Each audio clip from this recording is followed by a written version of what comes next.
राहो आता हिची ध्यान, राहो आता हिची ध्यान, डोळा मन लंपट, कोंडू कोंडूनी धरीन जीवे, देह भावे पूजेन, होईल येणे कळसा आले, स्थिरावले अंतरी, कोंडू कोंडूनी धरीन जीवे, देह भावे पूजेन, तुका म्हणे गोजरिया, तुका म्हणे गोजरिया, विठोबा पाया पडू द्या, कोंडू कोंडूनी धरीन जीवे, देह भावे पूजेन, विठ्ठल विठ्ठल विठ्ठल विठ्ठल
लंपट, कोंडू कोंडूनी धरीन जीवे, देह भावे पूजेन, पांडुरंगा करू प्रथम आलम,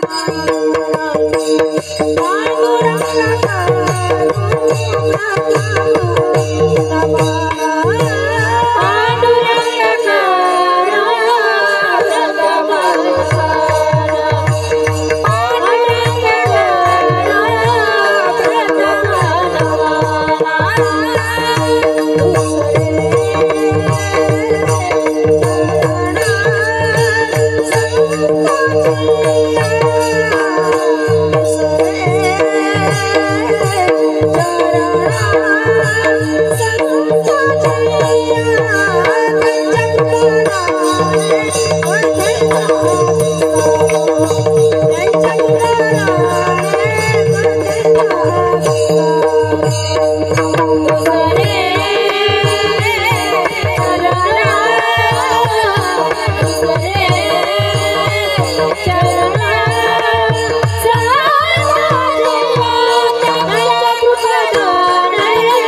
समचरण सरोजम सांद्र नीलांबुदाभम,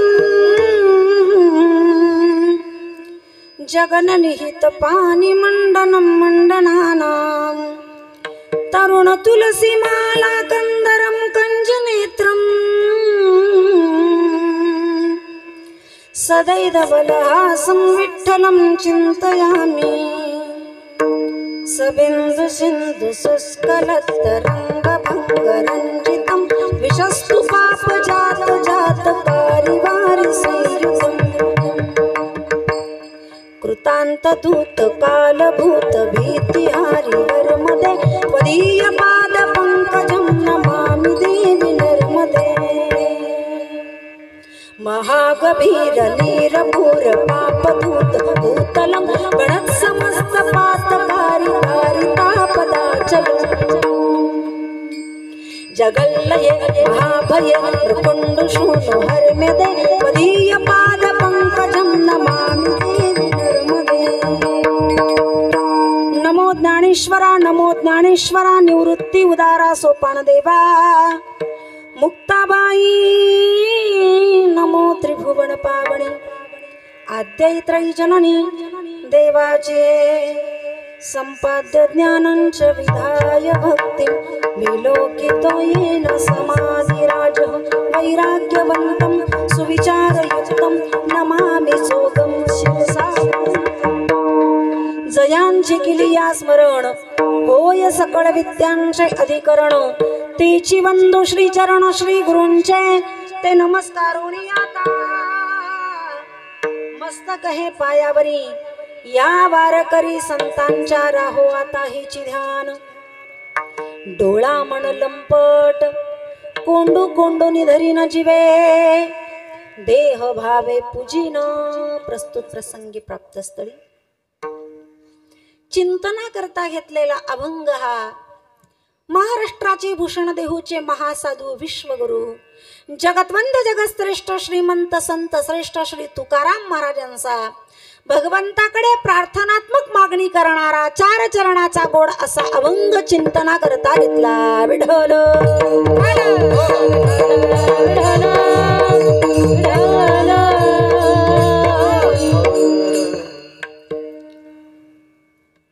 आज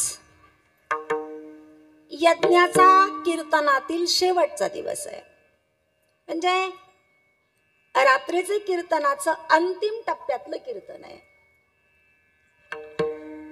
मग वारकरी संप्रदायाचा नियम आहे नियम अलिखित आहे असं काही कुठं लिहिलेलं नाही पहिल्या दिवशी कोणता अभंग घ्यावा दुसऱ्या दिवशी कोणता घ्यावा शेवट कोणता घ्यावा फक्त नियम शेवटच्या दिवशी काला म्हणजे भगवंताचं चरित्र सांगावा हा नियम आहे कारण चरित्र ते उच्चारावे केले देवे गोकुळी पुरावाय पण इतर दिवशी मात्र भक्ती ज्ञान वैराग्य काय सांगावं कोणत्या दिवशी कोणता अभंग असं काही लिखित नियम नाहीये अलिखित आहे पण वारकरी संप्रदायातील पूर्वीच्या संतांनी ही परंपरा ही प्रथा आपल्याला घालून दिली आहे की यज्ञातील शेवटचं कीर्तन म्हटलं की आपण 3 दिवस म्हणा 5 दिवस म्हणा 7 दिवस म्हणा जी भगवंताची सेवा केली तर सेवा केल्यानंतर देवाकडे मागण्याचा अधिकार सेवा करणाऱ्याला प्राप्त होत असतो या नियमानं शेवट आपण देवाकडे मागणी मागावी असा अलिखित नियम आहे आणि म्हणून शक्यतो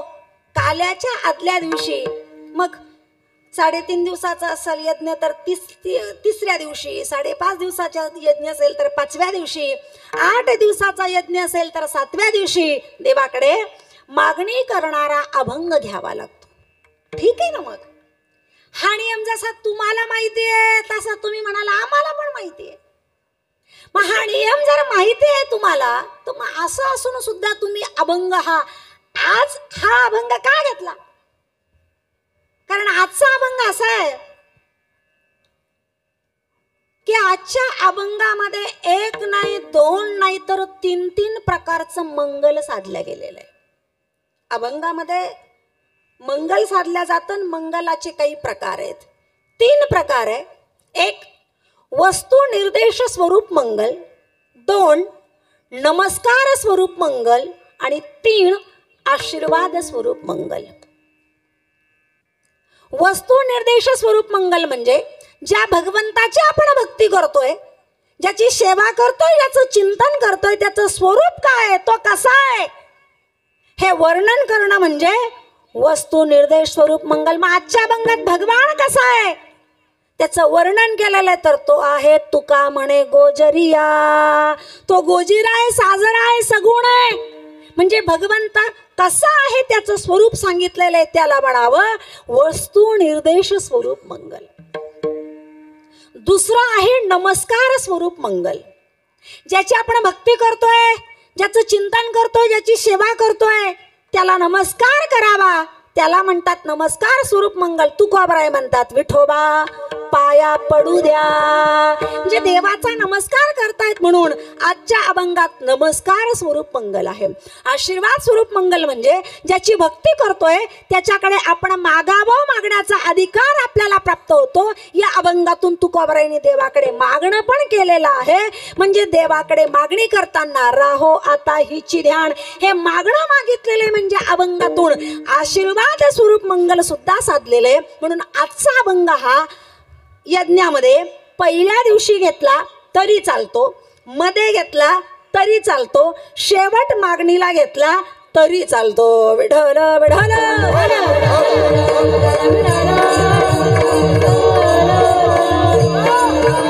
या नियमाने 3 मंगल अभंगात साधल्या गेलेत. म्हणून आजचा अभंग हा मागणीपर प्रकरणात सुद्धा मोडतो. म्हणून तो आज आपण चिंतना करता घेतलेला आहे. आणि मी चिंतना करता अभंग घेतलाय असं म्हणते, कीर्तन सेवे करता नाही. कारण कीर्तन येतच नाही मला. आपल्याला चिंतन करायचं, चिंतन करणं काही माझी एकटीची जबाबदारी नाही. तुम्ही आलेले आहात ना, म्हणजे तुमच्या सुद्धा मदतीची मला गरज आहे. चिंतन करायचंय मते माझ्या, तुमच्या, आपल्या सगळ्यांच्या बुद्धिमतेने जसा आपल्याला या अभंगाचा आपल्या अल्पबुद्धीने अर्थ लावता येईल तसा तुमच्या मदतीनं याचा अर्थ लावण्याचा आपण प्रयत्न करू. विठ्ठल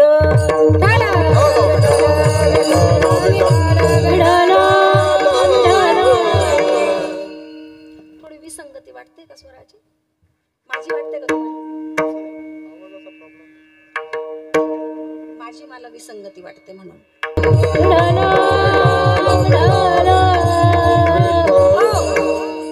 भक्ती नेहमी 2 अंगाने केली जाते. एक बाह्य अंगाने, एक अंतरंगाने. अर्थात एक शरीराने, एक मनाने. अर्थात एक स्थूल शरीराने आणि एक सूक्ष्म शरीराने. कळण्याकरता सोपं सोपं बोलूया. भक्ती केली जाते ती अंतरंगाने, भक्ती केली जाते ते बहिरंगाने. पण संसारामध्ये अंतरंगाला किंमत नाहीये. संसारात अंतःकरणात काय त्याला महत्व नाहीये. संसारात बाह्य रंग पाहिला जातो. परमार्थात या उलट आहे. परमार्थात बाह्य रंगाला काही महत्व नाही, काही किंमत नाहीये. परमार्थात अंतरंगाला किंमत आहे. तुमच्या अंतःकरणात माझ्याविषयी किती भाव आहे, त्या अंतःकरणातल्या भावाला भगवान महत्व देतो, बाह्य रंगाला नाही. विठ्ठल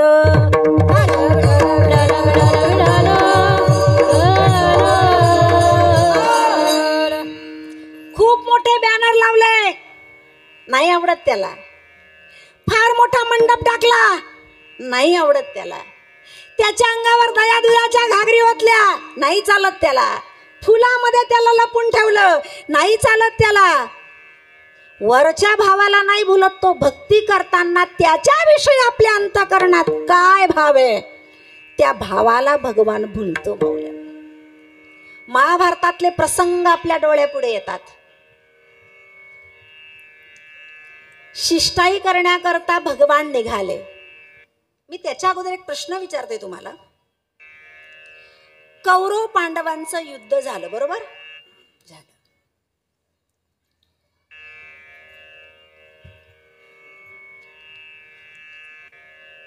युद्ध झालं.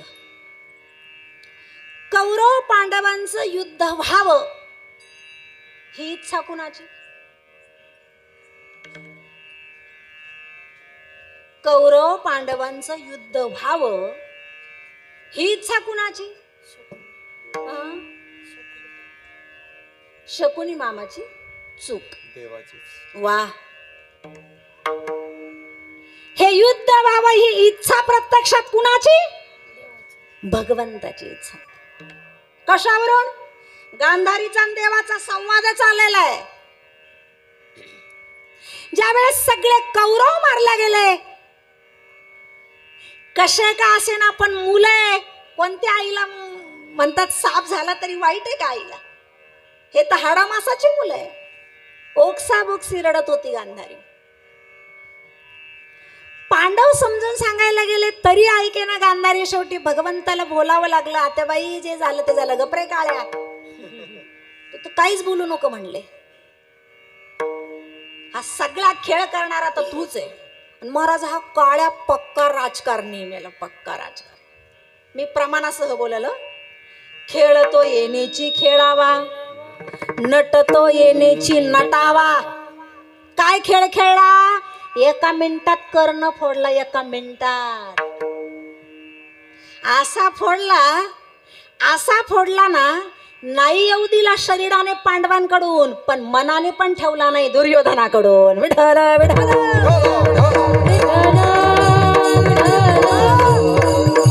काय ताकद होती पांडवांची कर्णापुढे उभा राहण्याची? कुंती मातेला जेव्हा त्यानं वचन दिलं होतं, आई कोणत्या का पद्धतीनं होईना पण तुझे 5 मुलं जिवंत राहतील. 5 पाहिजेच ना तुला, 5 जिवंतच राहतील.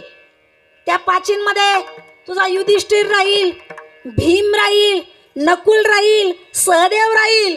फक्त अर्जुन आणि मी, आमच्या दोघांपैकी कोणीतरी एकच राहील. महाराज कितीतरी वेळा भीम कर्णाच्या पुढे आला, कितीतरी वेळा. सोडून दिला कर्णानं. भीम म्हणत होता, अरे मार मला, असा सोडतोय तर जिवंत असून मेल्यासारखं वाटतं मला. कर्णापुढे टिकले नसते,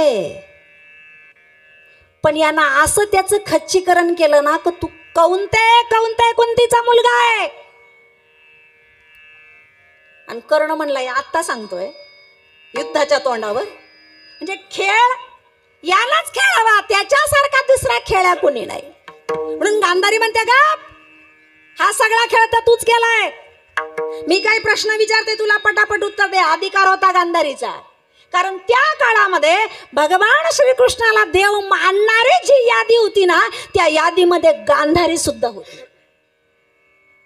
गांधारीची मुलं त्याला देव नव्हते मानत, पण गांधारी त्याला भगवान मानत होती. म्हणून तिनं अधिकारानं विचारलं, मी काही प्रश्न विचारते, उत्तर दे, विचार ना. हे युद्ध व्हावं ही तुझी इच्छा होती का नव्हती एवढं सांग. तो म्हणला, वातेबाईन मी तर लई प्रयत्न केले आणि शिष्टाय केला. ती म्हणली, नाटक नको करू, एका वाक्यात उत्तर दे, हो का नाही. का रे, युद्ध सुरू करण्याच्या पूर्वी मी किती मुलांची आई होते रे? तो म्हणला, 100. आता मी किती मुलांची आई आहे? गप झाला हा. अरे तू पाणी पाजायला शिल्लक नाही ठेवला. तुझ्या मनात आला असता तर काय करू शकला नसता. कृष्णा, मला माहित आहे माझे 100च्या 100 वाईट नाहीये. या 100मध्ये सलणारे काटे फक्त 2च आहेत, दुर्योधन आणि दुःशासन. माझे 98 पोरं चांगले. तू हे 2 काटे मारले असते ना, आशीर्वाद दिला असता मी तुला, पण माझे 98 जिवंत राहिले असते. पण तू तसं नाही केलं. तू सलणारे 2 काटे मागे ठेवले आणि त्यांना मदत करणारे 98 पहिले उडवले. का केलंस तू असं सांग. तू असाच करतो. नाही विसरलेली मी तुझा इतिहास. तू त्या युद्धातही तसंच केलं. कोणत्या युद्धात? तुझा मामा मारला का तो कंस? त्याचा एक सासरा होता, काय नाव त्याचं? कंसाच्या सासऱ्याचं आठवा जरा ताण द्या ना बुद्धीला. हा, वा, त्याचं नाव जरासंध. आपल्या जावायला मारल्यावर तो बदला घेण्याकरता आला होता. तो सगळं सैन्य घेऊन यायचा आणि हा काय करायचा? सगळ्या सैन्याला मारायचा आणि जरासंधला म्हणायचा जीवदान दिलं जाय तू. तो अजून सैन्य घेऊन पेटून यायचा. हा सगळं सैन्य मारायचं आणि त्याला म्हणायचं जाय तुला जीवदान दिलं. तो परत अजून गोळा करून घेऊन यायचा. असं करत करत त्यानं बिळातून काढले सैन्य. यानं सगळं उडवलं की त्याला जिवंत सोडून द्यायचा. तो शेवट म्हणणारे मला मार, जिवंत सोडतोय क्षत्रिया करता ही हीन बाब आहे, मला जिवंत असून मेल्यासारखं वाटतं. तू तेव्हाही तसंच केलं. जरासंध भीमाकडून मारला, तू त्याला जिवंत ठेवलं, पण त्याला मदत करणारे पहिले उडवली. तू आजही तसंच केलं. माझा दुर्योधन दुःशासन पहिला मारला असता तर मला वाईट नसतं वाटलं, माझे 98 जिवंत राहिले असते, पण तू तसं नाही केलं. तू पहिले त्याला मदत करणारे मारले आणि मग दुर्योधन दुःशासन मारला. तू का केलं असं सांग ना, का केलं? हे युद्ध व्हावं अशी तुझी इच्छा होती का नाही? नाही खोटं बोलता आलं देवाला तिच्या पुढे, खरं बोलावं लागलं त्याला. हो हो, हे युद्ध व्हावं हा माझा संकल्प होता. का का माझे पोरं तुझे वैरीन, तिचे पोरं तुझे भक्त, असं का का केलंस तू असं? तो म्हणला त्या माझा अवतार संपवायची वेळ आलेली, आणि जर अवतार संपण्याच्या अगोदर हे नसतं झालं ना तर मला जाता जाता हा कार्यभाग उरकून घ्यायचा होता. आणि शिवाय मी अवताराला येतानाच माझे भगवद्गीतेत काही वाक्य आहेत. परित्राणाय साधूनाम विनाशाय च दुष्कृताम, पुढे धर्म संस्थापनार्थाय संभवामी युगे युगे. अधर्माचा नाश करणं आणि धर्म स्थापन करणं या ब्रीदा करताच मी इथं आलेलो आहे. आणि जर माझ्या डोळ्यासमोर अधर्म घडत असेल तर तो मी कसा खपून घेईल, या अधर्माचा नाश व्हावा याच्याच करता हे सगळं मी केलं. विठ्ठल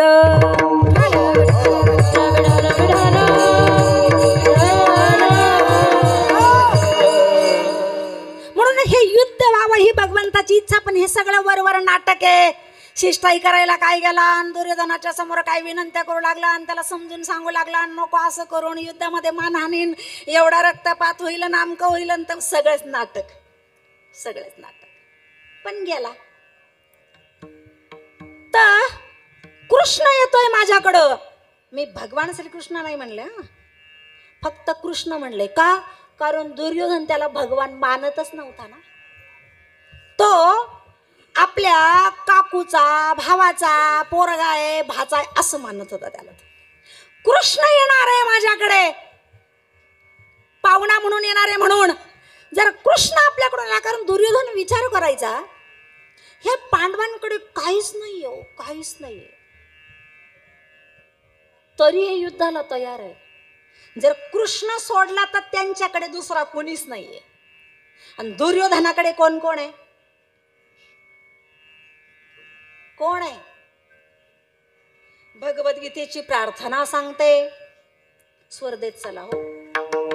भीष्म द्रोण तटा जयद्रथ जला गांधार नीलोत्पला शल्यग्राहवती कृपेन वहनी कर्णेन वेलाकुला अश्वत्थाम विकर्ण घोर मकरा दुर्योधनावर्तिनी सोत्तीर्णा खलु पांडवैरन नदी कैवरतक केशव. कोण कोण आहे याच्याकडे? कृपाचार्य, द्रोणाचार्य, अश्वत्थामा आहे, कर्णासारखा मित्र आहे, आणि एक बाबा तर इच्छा मरणीच आहे. वाटलं तर मरायचं, नाही तर नाही मरायचं. एवढा सगळा सैन्य माझ्याकडे असताना पांडवांकडे कुणीच नाहीये, तरी युद्धाला तयार झाले. ते कुणाच्या भरोशावर? त्या गवळ्याच्या पोराच्या भरोशावर. तो जर आपल्याकडे आणला तर मग, म्हणून दुर्योधनाला वाटलं तो प्रसन्न झाला पाहिजे आपल्यावर, खुश झाला पाहिजे कृष्ण, म्हणून तो येणार आहे ना त्या रस्त्यानं येणं खूप व्यवस्था केली.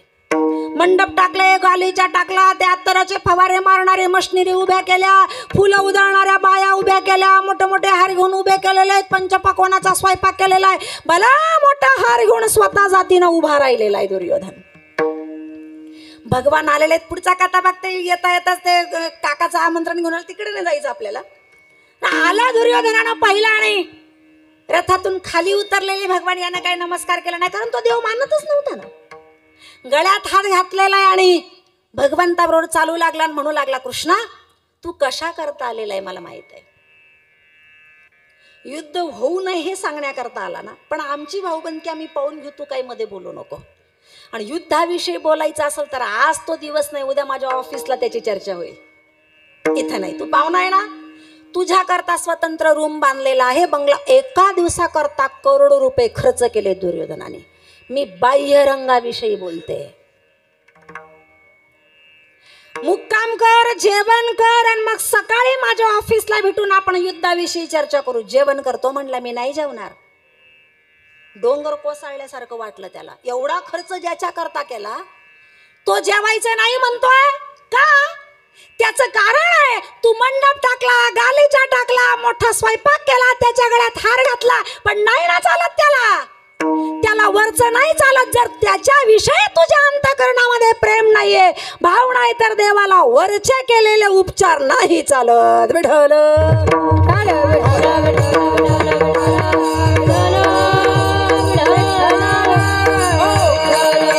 अंतरीची घेतो गोडी, पाहे जोडी भावाची. त्याला आतलं चालतं, आतलं. मग परमार्थात वरच्याला किंमत नाही. मी सोपं सोपं सांगू का? शास्त्र सांगण्यापेक्षा तुम्हाला व्यवहारातलं उदाहरण देते. व्यवहारात उन्हाळा आहे आणि भयानच ऊन आहे. आता भयान ऊन आहे. पाणी पाणी जीव करतो, थंड प्यावंसं वाटतं. प्रवास करताना रस्त्यानं आपल्याला ऊसाचे गुऱ्हाळ दिसतात, रस प्यावा वाटतो. मग आपण त्या रसाच्या दुकानात जातो आणि त्या रसावाल्याला सांगतोय 2 फुल ग्लास रस दे.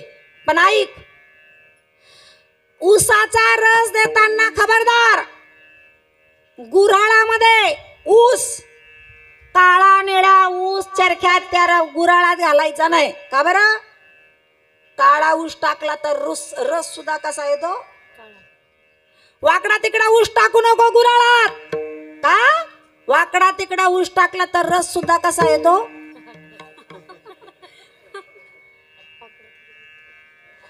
असं सांगतो का आपण गुऱ्हाळवाल्याला? नाही. ऊस काळा टाकला तरी रस कसा येणार आहे? गोडच. ऊस वाकडा तिकडा टाकला तरी रस कसा येणार आहे?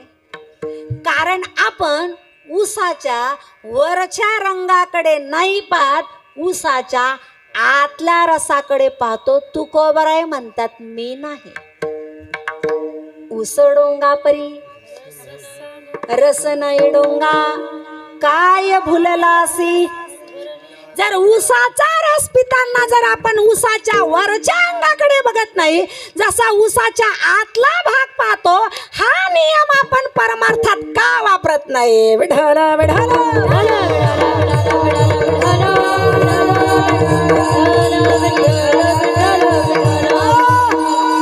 परमार्थात मात्र आपण भक्ती करणारे माणसं. आपण शोकांतिका महाराज, आपण बाह्य रंगाला फारच महत्व देतोय. आता किती लांबून आले, अंगावर साडी किती भारी आहे, मोठ्या मोठ्या रिंगान, ते फाउंडेशन. अरे अरे अरे,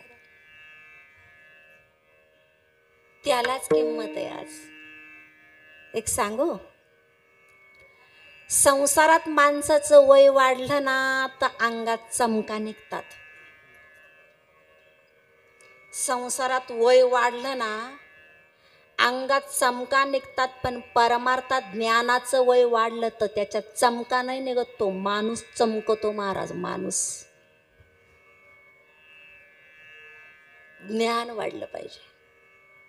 पण परमार्थात ही वाईट अवस्था आहे. आज आपण बाह्य रंगाला किंमत देतोय. मला असं वाटतं ही प्रथा आपण चालू केली पाहिजे. माझ्यापासून सुरुवात करा ना. तुम्ही सुरुवातच नाही करत म्हणून मला पण कधी कधी वाईट वाटतं.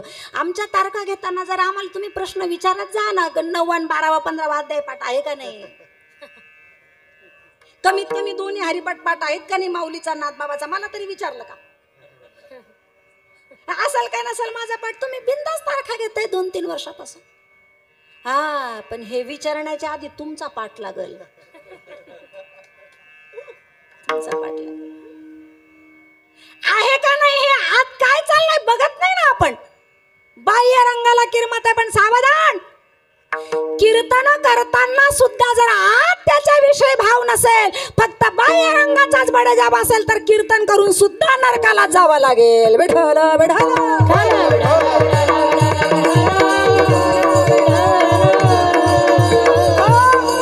म्हणून परमार्थामध्ये बाह्य रंगाला किंमत नाहीये, अंतरंगाला किंमत आहे. आणि तुकोबाराय अशी अंतरंगाची भक्ती करत होते, बाह्य रंगाची नाही. तुकोबारांचीच तशी विनंती देवाकडे. तुका म्हणे नको वरपंग देवा, घेई माझी सेवा. भाव शुद्ध हे जे मी करतोय ना देवा, तुला वरवरच नको वाटू देऊ. वरवरची सेवा करणाऱ्यांमधला मी नाहीये, अंतकरणातून सेवा करतोय. ऐका, तुकाराम महाराज सुद्धा एकाच जन्मात तुकाराम महाराज नाही झाले.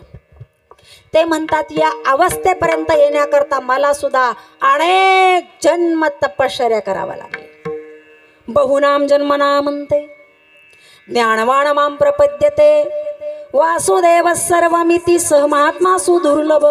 बहुनाम जन्मना म्हणते, बहु अनेक अनेक जन्म मला साधना करावी लागली, हे ज्ञान प्राप्त करावं लागलं. तेव्हा या सिद्ध अवस्थेवर आम्ही प्राप्त झालेलो आहे. एका जन्मात हे शक्य नाही. ही अवस्था प्राप्त होण्याकरता तुकोबाराय अनेक जन्म साधना करत होते, अंतरंगातली भक्ती करत होते. रोज परमात्म्याचं ध्यान करायचे, रोज. पण तो काही गडी का? ध्यान केलं आणि ये म्हणलं लगेच येणार. एक वाक्य सांगते मी तुम्हाला.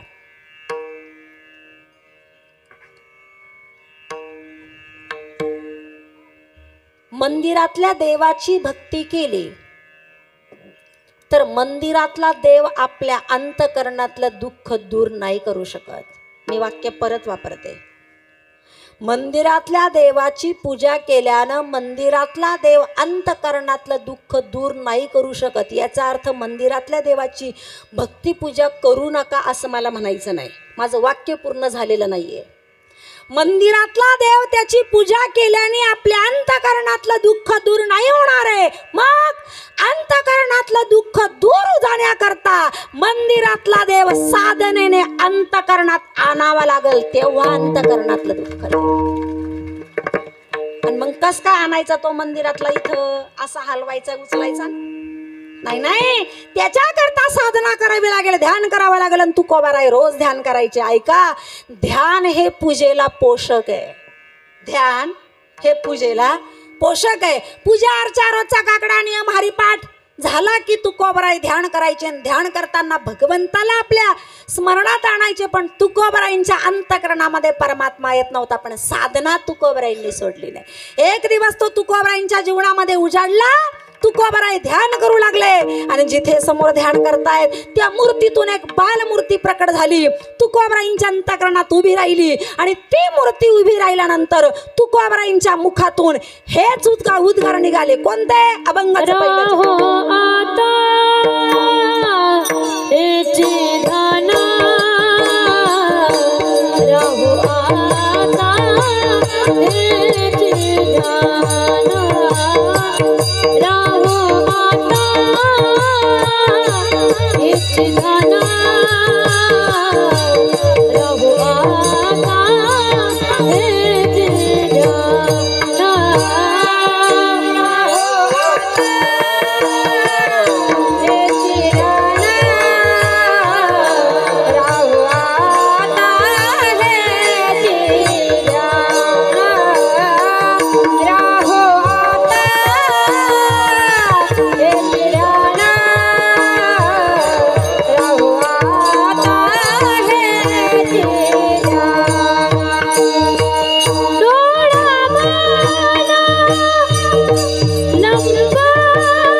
हेची ध्यान डोळा मन लंपट तुकोबरा यांच्या अंतकरणामध्ये भगवंताची ती बालमूर्ती प्रकट झालेली आहे. ते बघितल्यानंतर तुकोबरायांच्या मुखातून हे उद्गार निघाले, देवा राहो आता हेची ध्यान. हेची म्हणजे कोणतं? हेच म्हणजे कोणतं? कारण स्वरूपाचं वर्णन अभंगात आलेलं नाही. हेच रूप तुमचं माझ्या डोळ्यापुढे राहू द्या. हेच म्हणजे कोणतं? ज्या अर्थी तुकोबराय आग्रह करताय देवाला हेच राहू द्या, त्या अर्थी तुकोबरायला ते देवाचं रूप आवडलेलं असावं. बर, तुकोबरायांच्या आवडीचं रूप कोणतं आहे?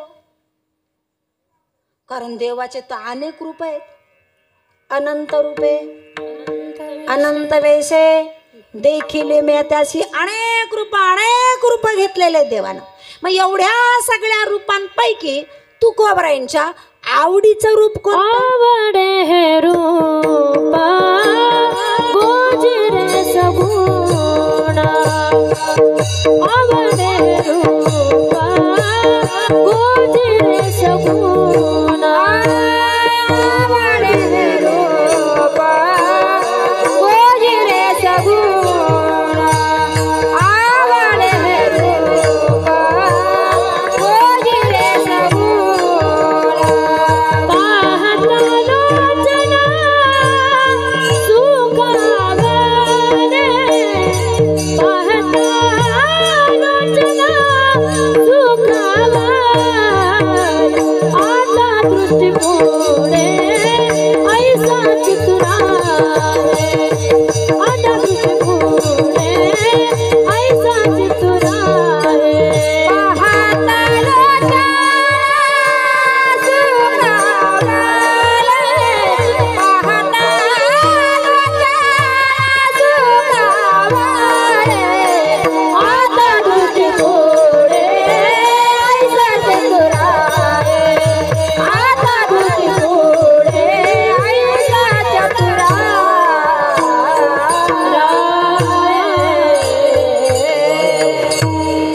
आवडे हे रूप गोजिरे सगुण. इथंही तुकोबरायांनी अर्धच उत्तर दिलेलं आहे. माझ्या आवडीचं रूप कोणतं आहे तर म्हणे गोजिरन सगुण. आता देवाचे सगुण अवतार पण भरपूर आहेत ना हो. मग त्या सगुण अवतारापैकी नेमकं आवडीचं रूप कोणतं? आवडे निरंतर हे ध्यान, आवडे निरंतर हे ध्यान, आवडे निरंतर, हे ध्यान, आवडे निरंतर. तुळसी हार गळा कास पीतांबरा,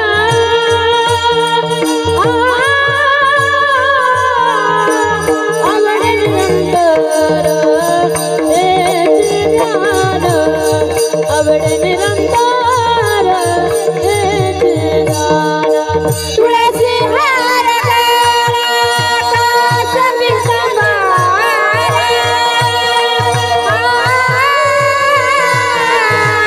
आवडे निरंतर, हे ध्यान, आवडे निरंतर, हे ध्यान.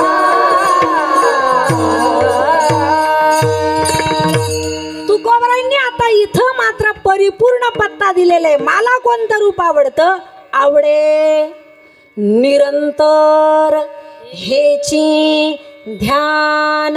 हेची म्हणजे कोणतं तर तुळशीहार गळा कासे पितांबर.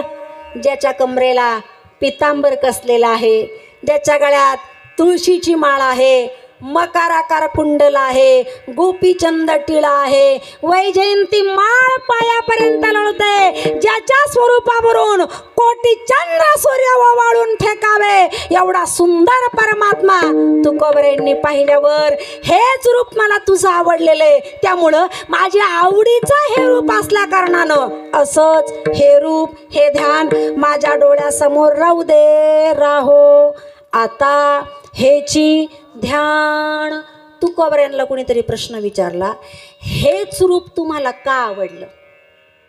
असं तुळशीची माळ गळ्यात, गोपीचंद कपाट आहे, मकराकार कुंडल आहे, मुकुट आहे, वैजयंती माळ आहे, हेच रूप तुकोबरा आहे. देवाचा तुम्हाला का आवडलं? तर तुकोबराय म्हणले, मला हे रूप कसं दिसलं तर सुंदर ते ध्यान, हे जे विटेवर उभं आहे ना, हे रूप, हे सोंग, हे मला फारच सुंदर दिसतंय, फारच. बर, तुकोबरायांना दिसलंय सुंदर. एक प्रश्न विचारू तुम्हाला, हे विटेवरचं उभं असणारच, हे मुळात सुंदर आहे की आपण त्याला सुंदर मानतो?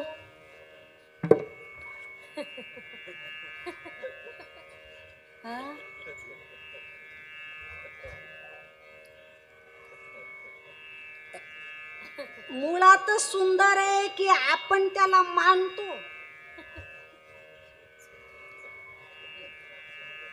आपण त्याला म्हणजे तो सुंदर नाही, कसं आहे नेमकं?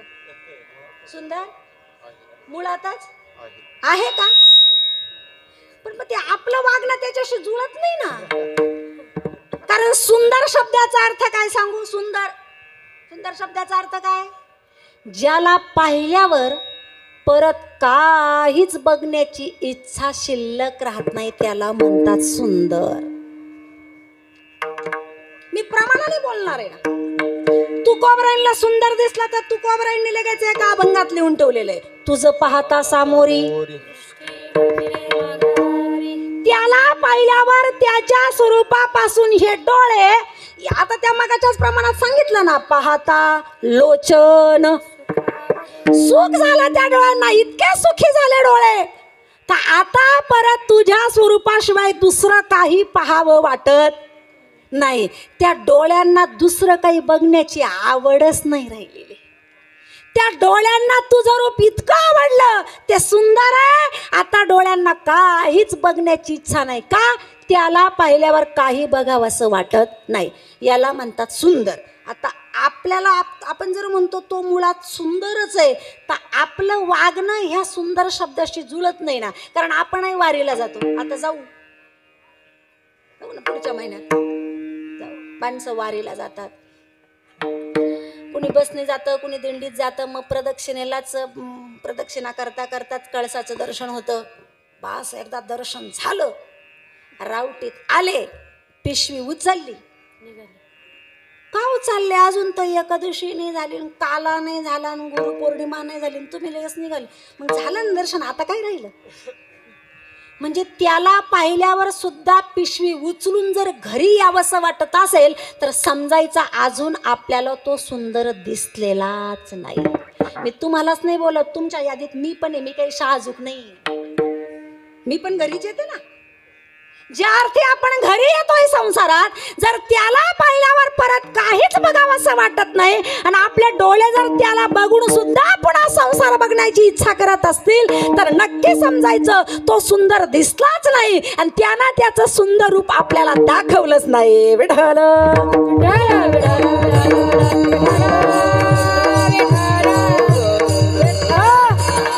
तुकोबरायांना मात्र त्याचं ते रूप सुंदर दिसलं. त्याला पाहिल्यावर पुन्हा काही या डोळ्याला बघण्याची इच्छा राहिली नाही. माऊली म्हणतात, तोहारे श्री हरे पाहिला डोळे भरी, तोहारे श्री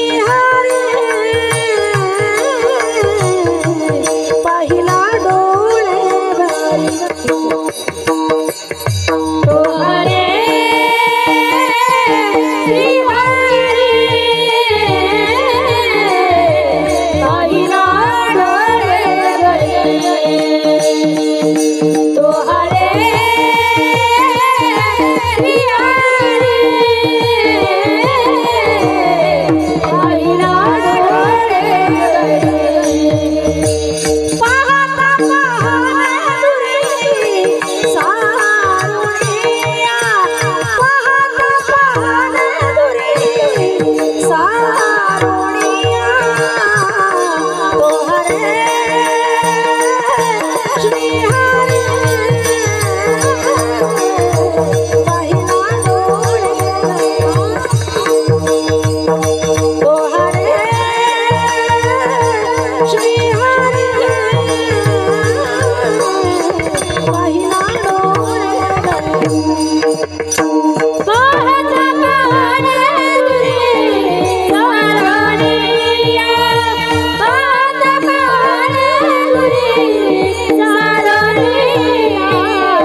त्याला डोळे भरून पाहिल्यावर आता पाहता पाहणे दुरी सारुणिया,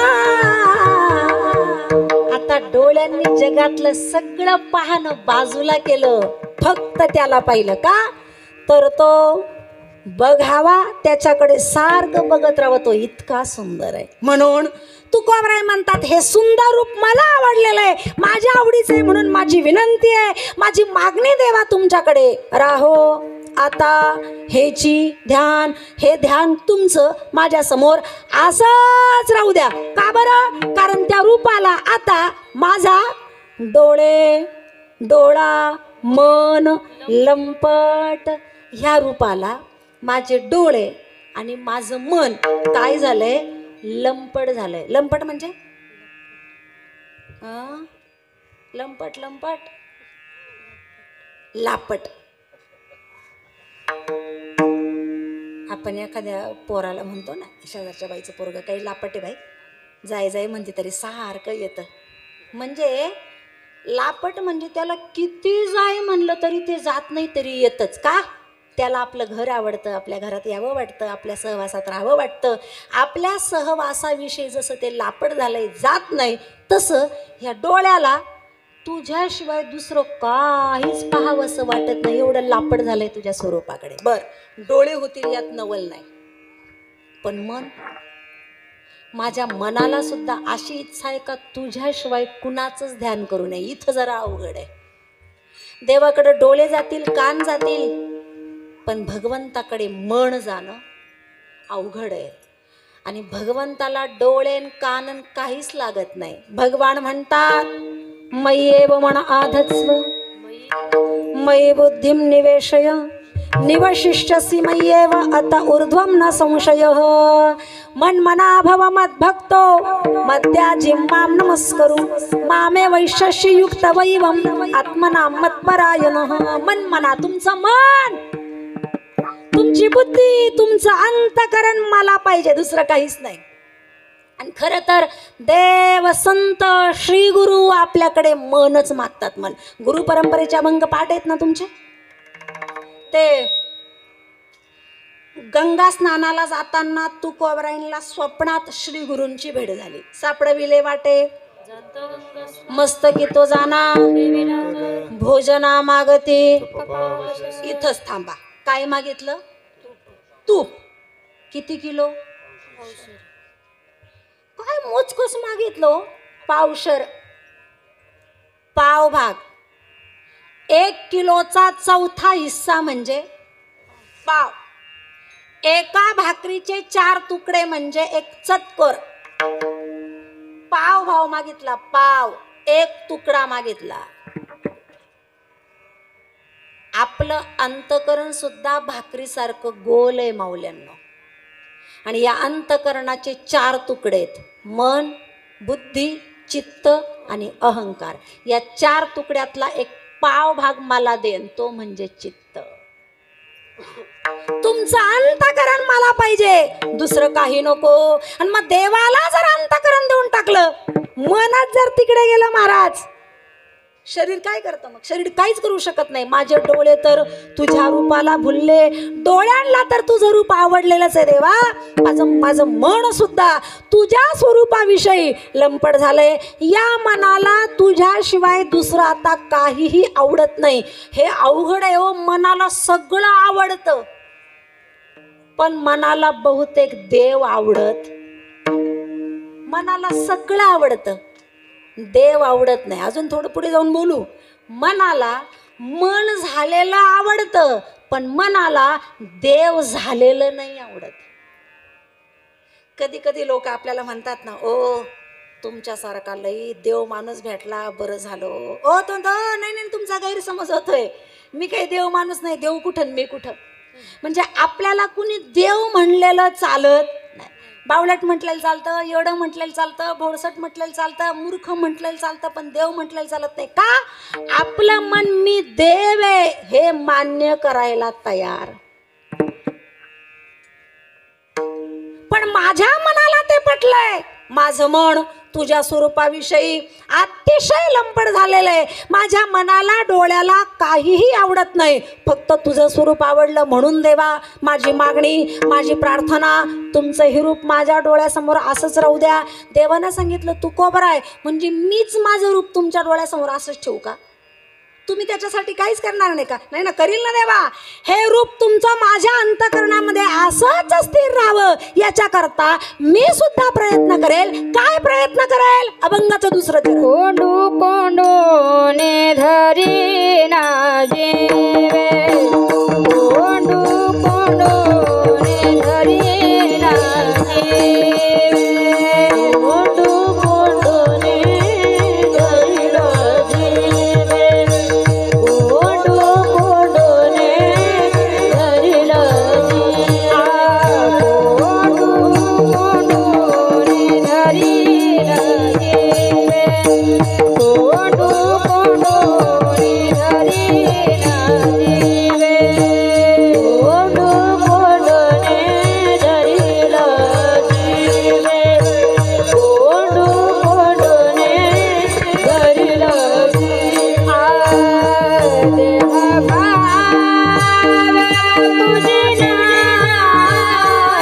देह भावे तुझे ना, देह भावे तुझे ना, कोंडू कोंडूने धरी ना जीवे, कोंडू कोंडूने धरी ना जीवे.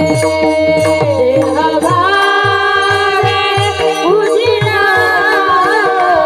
देह भावे तुझे ना, कोंडू कोंडूने धरी ना जीवे, कोंडू कोंडूने धरी ना जीवे.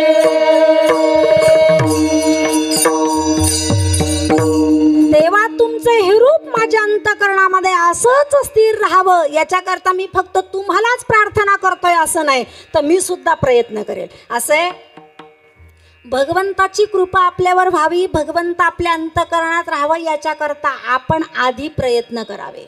जर आपल्या प्रयत्नाने परमात्मा आपल्या चित्तात येत नसेल तर त्याला प्रार्थना करावी. तुकोबराय म्हणले मी प्रयत्न करणार आहे. काय प्रयत्न करेल? कोंडू कोंडूनी धरीन जीवे. देवा तुमचं हे रूप मी माझ्या अंतःकरणात कोंडून ठेवणारे. कोंडून, कोंडणे म्हणजे काय हो? कोंडणे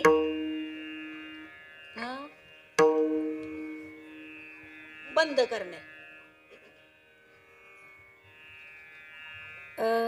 बंद करणे म्हणजे जाण्या येण्याचे सगळे रस्ते बंद करून टाक, आहे का नाही? त्याला काय म्हणतात? कोंड. एखादं पोरग आहे, बाई पाहुणे आले, पाहुण्यांमध्ये आपण बोलतोय बसतोय, पण हे पोरग सारखं रस्त्यावर जातं येतं पळतं. आता याला ना मी जरा कोंडूनच टाकते. मग त्या दरवाजाला गेट टाकायचं, नाही तर मग कडीच लावून घेणे. म्हणजे काय? त्याचा जाण्या येण्याचा रस्ता बंद केला म्हणजे त्याला कोंडलं. तसं परमात्म्याला अंतःकरणात कोंडायचं म्हणजे त्याचे जाण्या येण्याचे रस्ते बंद कर. तो कोणत्या रस्त्याने जातोय? तो नाही. मी एक अजून प्रश्न विचारते तुम्हाला. बाहेरचा आत आणि आतलं बाहेर कोणत्या दरवाजाने जाता येतं?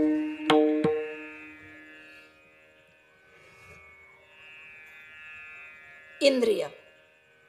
इंद्रियाच्या माध्यमातून आतलं बाहेर आणि बाहेरचं आत, त्याला जाण्या येण्याचे दरवाजे कोणते? इंद्रिय. आता आपल्याला मृत्यूच्या वेळेला हे ऐकायला भेटतं बायांच्या तोंडून. बाई आत्मा डोळ्या वाटे गेला, म्हाताऱ्याचे डोळे उघडे राहिले. नाका वाटे गेला. कशावरून? मग नाकाचा शेंडा वाकडा पहा ना तुम्ही. नाका वाटे, तोंड उघडं राहिलं तोंडा वाटेचे. हे असा आत्मा नाकातून कानातून तोंडातून डोळ्यातून जात असतो का? आत्मा म्हणजे तुम्ही काय राम्यागडी समजले? आपल्या अंतःकरणातला आत्मा म्हणजे कोण आहे? भगवान स्वतः सांगतात कोण आहे. ममैवांशो जीवलोके जीवभूत सनातन सर्वस्य चाहम हृदि सन्निविष्टो मत्तस्मृतिर्ज्ञानमपोहनं च वेदैश्च सर्वैरहमेव वेद्यो वेदान्तकृद्वेद विदेव चाहम्. तैसा हृदयामध्ये मी असता सर्व सुखाचा सर्वा घटी राम. एक हरी आत्मा जीव शिव जीवो ब्रह्मेव नापरः. आपल्या अंतःकरणातला आत्मा म्हणजे कोण आहे? परमात्म्याचा अंश आहे, भगवंत अंशी आहे आणि आपला आत्मा हा त्याचा अंश आहे. आणि मग जर आपला आत्मा जर अंश आहे म्हणजे थोडक्यात तो जर भगवंताच आहे तर भगवंत अशा दरवाजातून जाईल येईल का?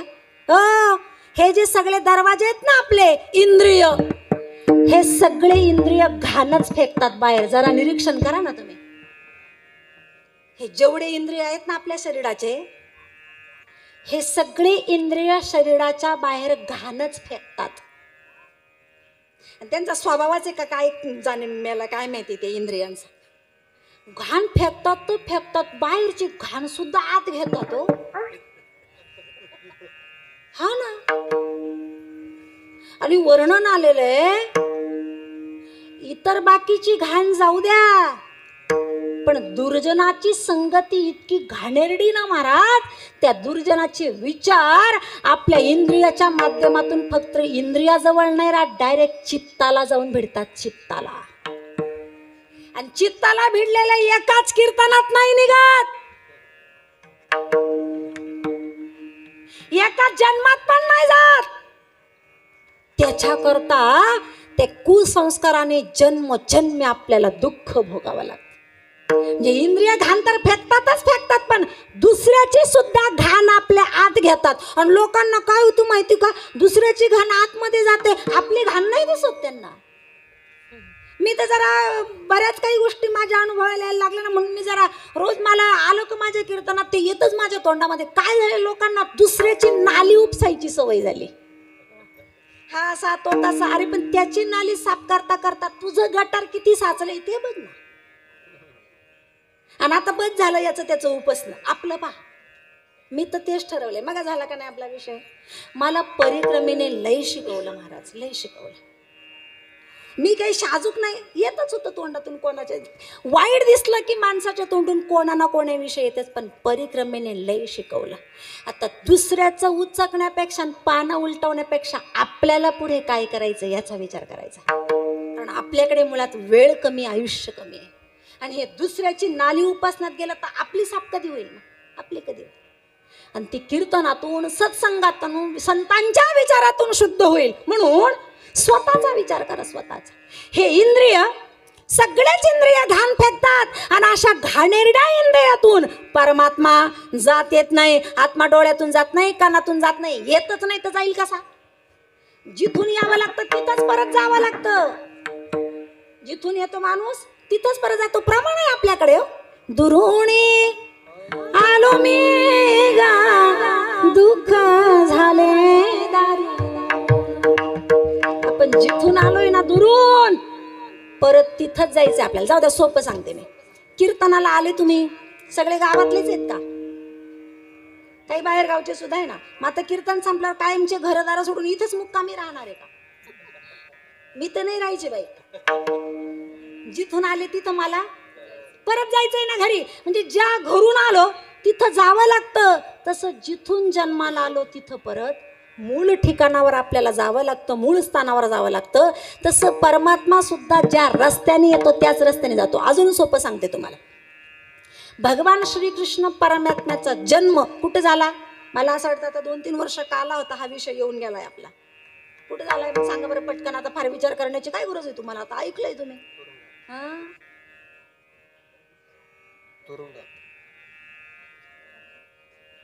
बंदीशाळा तुरुंगा समानार्थी शब्द म्हणजे प्रमाणांचा आधार घ्या ना. कृष्ण गोकुळी तुरुंगात अवतार झाला, पण जन्माला नावारूपाला कुठं आला? प्रमाण बोलता, आपण नाही बोलत. गोकुळात आलं. बर, त्या तुरुंगात अवताराला आल्यानंतर मग ते कंसाची भीती वाटली. आता ते उद्या तुम्ही काल्यात ऐकालच, तर ती भीती वाटली म्हणून मग तिथून उचलला आणि त्याला गोकुळात आणायचं होतं. तर मग आणताना गोकुळामध्ये कोणत्या रस्त्याने आले वसुदेवजी त्याला घेऊन? यमुना नदीतूनच आले ना. बरं, तिथं गोकुळामध्ये त्याला ठेवलं, तिथली माया पदरात घेतली आणि परत त्या मायेला येऊन मथुरेत येताना कोणत्या रस्त्याने आले? ज्या रस्त्याने त्याला घेऊन गेले त्याच रस्त्यानं परत तिला घेऊन गेले. ज्या रस्त्यानं आलो त्याच रस्त्यानं परत जावं लागतं. तसा परमात्मा सुद्धा आपल्या अंतःकरणात जिथून आला, ज्या रस्त्याने आला त्याच रस्त्याने जातो. भगवंताचा आपल्या अंतःकरणात येण्या जाण्याचं दार म्हणजे ब्रह्मदार. इथून ब्रह्मरंध्र म्हणतात याला. इथून परमात्मा येतो सुद्धा आणि जातो सुद्धा. कारण इंद्रिय घाण फेकतात. तुकोबराय म्हणले त्याला अंतःकरणात कोंडायचं म्हणजे येण्या जाण्याचे सगळे दरवाजे लॉक बंद करून टाकायचे. म्हणजे तो एकदा आला की बाहेर जायचाच नाही. महाराज त्याला कोंडून ठेवावं लागतं. राहत नाही तो, राहत नाही. लय आघाव येतो. हा राहत नाही. आणि गवळणींच्या अंतःकरणात बरं राहिला. कितीतरी गोकुळातल्या गवळणींची उदाहरण आहे. त्यांच्या अंतःकरणात कसा राहतो. आणि आम्ही एवढे कीर्तन करतो, लांब लांब ऐकायला जातो, वाऱ्या करतो, प्रदक्षिणा मारतो, उपास तापास करतो, आणि आमच्या हृदयात त्याला गोड नाही लागत राहिला. त्यांच्या हृदयात तस काय राहतो गवळणींच्या. त्यालाच विचारा का बरं नाही राहत. मग तो म्हणला असा भेदभाव माझ्याकडे नाहीये. समूहम सर्वभूतेषु न मे द्वेषोस्ति न प्रियः ए भजन्ति तु मां भक्त्या मैते तेषु चाप्यहम. थोडा विस्तार करूया. समूहम सर्वभूतेषु, मी प्रत्येकाच्या अंतःकरणामध्ये समभावानं व्यापलेलो आहे. न द्वेषोस्ति न प्रियः, मी कुणाचा द्वेष करत नाही, कुणी मला प्रिय नाही, कुणी मला अप्रिय नाही. ए भजन्ति तु मां भक्त्या, तुम्ही मला जसं भजाल मैते तेषु चाप्यहम, तशी माझी प्राप्ती आहे. जशी तुमची भक्ती तशी माझी प्राप्ती. म्हणजे तुमच्या अंतःकरणात राहायचं का नाही राहायचं हे माझ्यावर अवलंबून नाहीये. मग आपल्यावर अवलंबून आहे. काय आमच्यावर अवलंबून आहे. आम्ही काय नको म्हणतो तुला हृदयात राहायला. अरे तुमच्या हृदयात मस्त तुम्ही राय म्हणता, पण राहायला हृदय सोयीचं आहे का तुमचं. दुनियाभरची घाण आहे तिथं. अशा घाणेरड्या जागेत राहू का मी. घाणेरडी जागा तर जाऊ द्या, पण मला राहायला सगळं हृदय मोकळं लागतं. बाकीचं गबाळ नाही चालत तिथं. तुमचं कामन क्रोधन लोभन हे नाही लागणार मला तिथं. अरे पण राहू दे ना, त्यांना एका बाजूला ठेव, तू एका. तो म्हणलं कोपरा बिपरा नाही लागत आपल्याला. अख्खच्या अख्खं हृदय पाहिजे मला. तिथं मी राहील. तुमचे काम क्रोध मला काहीच नाही लागणार. गवळणीच्या हृदयात कस काय राहिला. अरे त्यांच्या हृदयात काहीच नाहीये. त्यांचं चित्त सगळं स्वच्छ आहे, साफ आहे, निर्मळ आहे. म्हणून मी तिथं राहतो. कशावरून. त्या गवळणींचेच अनुभव आहे. ते गवळणच देवाला म्हणते. नाही ना दुसरे कोणी घरी, नाही ना दुसरे कोणी घरी, नाही ना दुसरे कोणी घरी, नाही ना दुसरे कोणी घरी.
दुसरे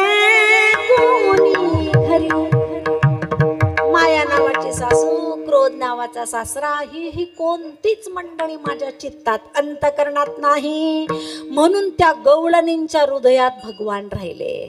गवळणींच्याच नाही हो, ज्यांनी ज्यांनी चित्तातून हे सगळे काढले ना त्यांच्या त्यांच्या अंतकरणात परमात्मा राहिला. साठविला हरी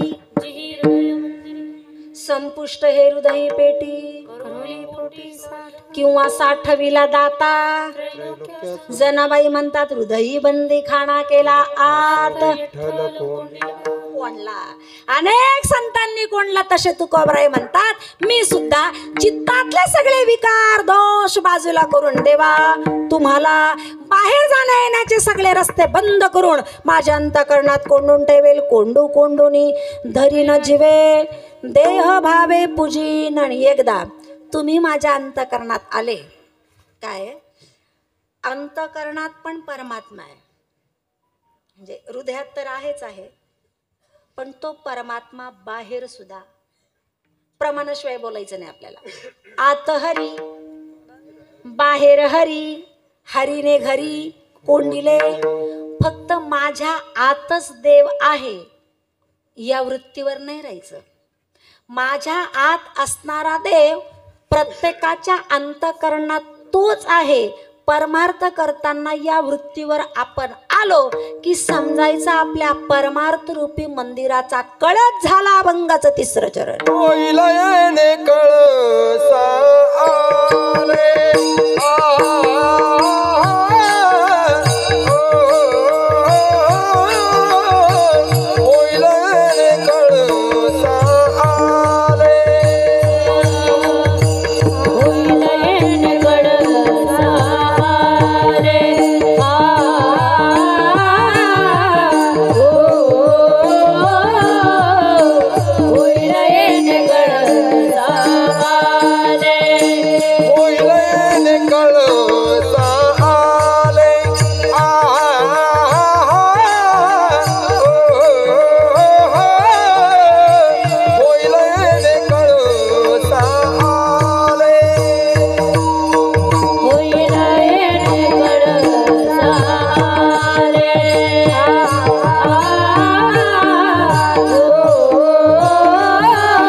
होईल येणे कळसाले स्थिरावले अंतरी, माझ्याच अंतकरणात परमात्मा आहे असं नाही. प्रत्येकाच्या अंतकरणात सुद्धा परमात्म्याचं अस्तित्व आहे. या वृत्तीवर परमार्थात मी येईल तेव्हा समजायचं माझ्या परमार्थ रूपी मंदिराचा कळस झाला. महाराज, कळसापर्यंत यायचंय आपल्याला, कळसापर्यंत, पण अजून आपला बेसमेंटच झालेला नाही. कधी कळसापर्यंत जायचं? लवकर लवकर जा, आयुष्यातला वेळ कमी आहे. आयुष्यातला वेळ कधी संपेल सांगता येत नाही. म्हणून माझ्या अंतकरणात परमात्म्याची वस्ती आहे, इथपर्यंत मी आलो. पण आता तो भगवंत प्रत्येकाच्या रूपानं माझ्या समोर, प्रत्येकाच्या अंतकरणात समाविष्ट आहे. या वृत्तीवर मी आलो, माझ्या परमार्थाचं मंदिर उभं राहिलं, कळस पूर्ण झाला. आता प्रत्येकाच्या अंतकरणात असणारा परमात्मा नवे नवे माझ्या अंतकरणामध्ये ज्या परमात्म्यानं वास्तव्य केलेलं आहे तो भगवंत असाच तुकोबराय म्हणतात माझ्या अंतकरणात राहू दे. पण सगुण रूपाला मानणारे तुकोबराय आहे. अंतकरणातला निर्गुण परमात्मा, आत्म्याच्या स्वरूपातला तो मला दिसत नाही, पण सगुण रूपातला असणारा परमात्मा जो माझ्या समोर आहे, हे भगवंता तुझ्या अशा सगुण स्वरूपावर, अशा चरणावर मला माझा मस्तक ठेवण्याची संधी प्राप्त करून दे अभंगाच्या शेवटी. तो कामने गोजरिया, तो कामने गोजरिया,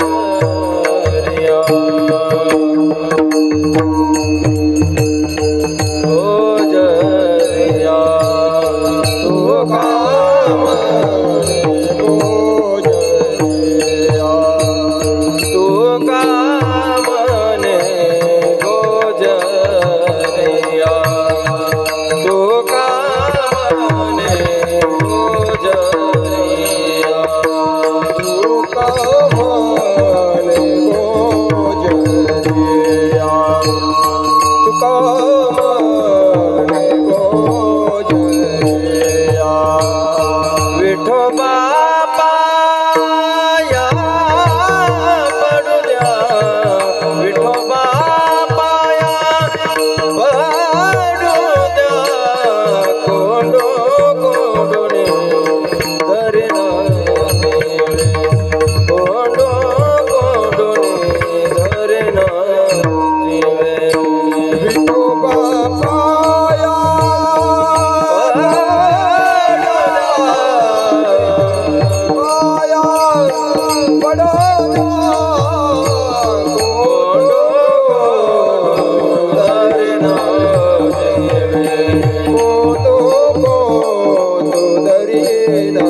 देह भावे पूजना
ध्यान डोळा मन लंपट यथामत यथावकाश भंगाचं चिंतन माझ्या अल्पमतीने आपल्यासमोर मांडण्याचा प्रयत्न केला. योग्य असेल ते स्वीकारा, चुकले असेल ते माझ्या वाणीचा दोष समजून माझे मला परत करा. आज या ठिकाणी गोंदेगाव या गावात वार्षिक सालाबाप्रमाणे माता भगवती रेणुका मातेच्या कृपेनं तिच्या उत्सवानिमित्तानं आणि आदरणीय हरिभक्तपरायण संत श्री गोविंद बाबा यांच्या यात्रेप्रित्यर्थ चालू असणारा हा वार्षिक त्रिदिनी महिलांचा यज्ञ आणि या यज्ञामध्ये यावर्षी बदललेली सेवा एक 2-3 वर्षापासून काल्याची सेवा माझ्याकडे असायची. यावर्षी ही रात्रीच्या कीर्तनाची सेवा सर्व मंडळीच्या आज्ञेनं माझ्या वाट्याला आली. निमित्तानं तो मग सर्व संत मंडळीचा माझ्यासारख्या पामराला दर्शनाचा योग मिळाला. धन्यवाद. कार्यक्रमाच्या निमित्तानं उपस्थित गुणीजन, आदरणीय हरिभक्तपरायण गायन सम्राट, आपलं महाराष्ट्राचं एक नाशिकचं फार मोठं भूषण गानकोकिळा हरिभक्तपरायण मंगलताई गतीर, हरिभक्तपरायण राणीताई दौंड यांच्या ठिकाणी उपस्थिती आहे. दरवर्षीच असते. त्यांच्या ठिकाणी आभार. आणि इतर मुली आहेत त्यांचे पण आभार. या कार्यक्रमाकरता पुरुष मंडळींची साथसंगत मिळाली आहे. गोड गायनाची साथ ज्यांनी केली आदरणीय हरिभक्तपरायण धनंजय महाराज आहेत. आदी करून भजनी मंडळ आहे आणि हरिभक्तपरायण ज्ञानेश्वर महाराज कोपरे सुंदर त्यांनी चाल गायली. परायण ज्ञानेश्वरजी महाराज कोपरे तसे ते शांत आहेत, त्यांना काही राग येत नाही. बिचार काय बोलायचं नाही ते रस्त्याने. महाराजांचे आभार. आणि खरंच परमार्थाला पोषक असे एकमेकाला ते जोडीदार आहेत, शांत आहेत आणि सोबतीनं परमार्थ करता. खूप आनंद आहे त्यांच्याकडे बघून. आणि पतीनं गावं सुंदर गातात ते. आणि आता त्यांनी कीर्तनालाही सुरुवात केलेली आहे. आणि अश्विनी ही कीर्तनाची तयारी, म्हणजे तीही कीर्तन करते पण गोड अशी मृदंगाची साथ तिची असते. याचं नाव मृदंग आहे. मृदंग वाजवण्याकरता मनगटात मर्दानगी ताकद लागते. ती ताकद पुरुषांच्या मनगटात तर नैसर्गिक आहेच आहे, पण ती ताकद परमात्म्यानं आमच्या पण मनगटात दिलेली आहे. हे चित्र तिच्या रूपानं आपल्याला दिसतं. तशी ती किरकोळ आहे पण वाजवायला मग पाहिलं कशी खतरनाक आहे का नाही. आणि गोड असे मृदंगाची साथ अश्विनीताईंची मिळाली, त्यांचे पण आभार. इकडच्या बाजूनं मृदंगाची साथ करणारे हरिभक्तपरायण राहुलजी महाराज, गोड त्यांचा पण हात आहे. म्हणजे तुम्हाला चांगले वाजवण्याची प्रॅक्टिस आहेच. आपले पण आभार. आमचा आवाज आपल्यापर्यंत पोहोचवण्याचं काम साऊंडवाल्या भाऊंनी केलं, म्हणून आपले पण आभार. अधिकृत भजनी मंडळ उपस्थित आहे, त्यांचे पण आभार. विशेष रूपानं आज कार्यक्रमाकरता म्हणजे तसं काही मनीध्यानी नव्हतं, मला अपेक्षाही नव्हती, पण बऱ्याच दिवसांनी आमची भेट झाली, ज्यांच्या दर्शनाचा आम्हाला योग मिळाला. आणि आम्ही कीर्तन करावं आणि त्यांनी ऐकावं म्हणजे आता काय शेरा पडतो कोण जाणे. परीक्षक कीर्तनात असलं की जरा चिंताच असते ना. असे ज्येष्ठ गुरुबंधू हरिभक्तपरायण निलेशजी महाराज या ठिकाणी उपस्थित आहे, त्यांचे पण मी आभार मानते, शतशः धन्यवाद व्यक्त करते. अधिकृत आपली परिसरातील सगळी मंडळी इथं उपस्थित आहे. आमच्या विनेकरीताई, त्यांचे पण आभार.